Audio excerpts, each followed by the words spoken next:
Na kushukuru sana mtazamaji kwa kuichagua Zone Media wakati wote. Karibu tujuzane yote ambayo yanajiri katika anga za kimataifa kwa wakati huu. Nchi 8 za Kiislamu zikiwemo Saudi Arabia, Misri, Jordan, Pakistan, Indonesia, Uturuki, Qatar na Umoja wa Falme za Kiarabu UAE zimeilaani Israel kwa kukataa mpango wa hivi karibuni wa utekelezaji wa mpango wa amani wa Rais wa Marekani Donald Trump kuhusu vita vya Gaza. Katika tamko la pamoja lililotolewa Jumapili, mawaziri wa mambo ya nje wa nchi hizo walilaani kile walichokiita kukataliwa na Israel kwa ramani ya njia inayolenga kutekeleza kikamilifu mpango huo, pamoja na msimamo wa Israel wa kupinga kuanzishwa kwa dola huru ya Palestina. Mawaziri hao wamesema hatua hiyo ya Israel inaweza kudhoofisha utekelezaji wa mpango wa amani pamoja na juhudi za kimataifa za kufikia amani ya haki na ya kudumu katika eneo hilo. Mpango wa Trump unalenga kusitisha mara moja operesheni za kijeshi katika ukanda wa Gaza, huku Hamas ikitakiwa kuweka chini silaha na Israel kuanza kuondoa wanajeshi wake katika eneo hilo.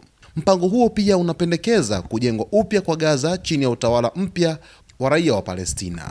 Hata hivyo, Waziri Mkuu wa Israel Benjamin Netanyahu ameendelea kuonyesha upinzani dhidi ya mpango huo wa Marekani, licha ya uhakikisho uliotolewa kwa upande wa Israel kwamba jeshi lake halitatakiwa kuondoka Gaza hadi pale Hamas itakapotekeleza kikamilifu suala la kuachana na silaha. Kwa upande wake, Hamas imesema imekubali mpango huo kwa lengo la kuzuia kurejea kwa mapigano, lakini imeonya kwamba utekelezaji wake utategemea Israel kutimiza kwanza ahadi zake, ikiwemo kuondoa wanajeshi wake Gaza na kusitisha mashambulizi.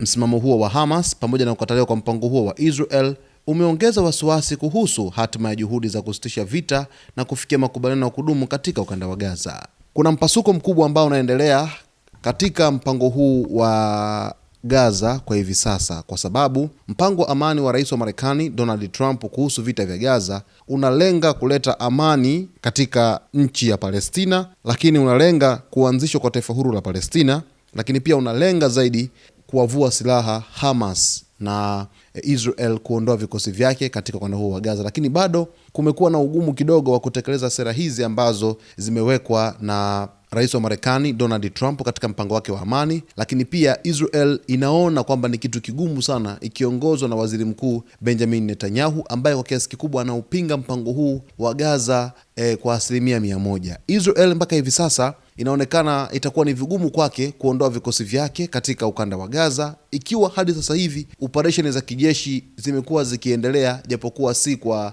ukubwa ule ambao ulikuwepo katika siku za hapo awali.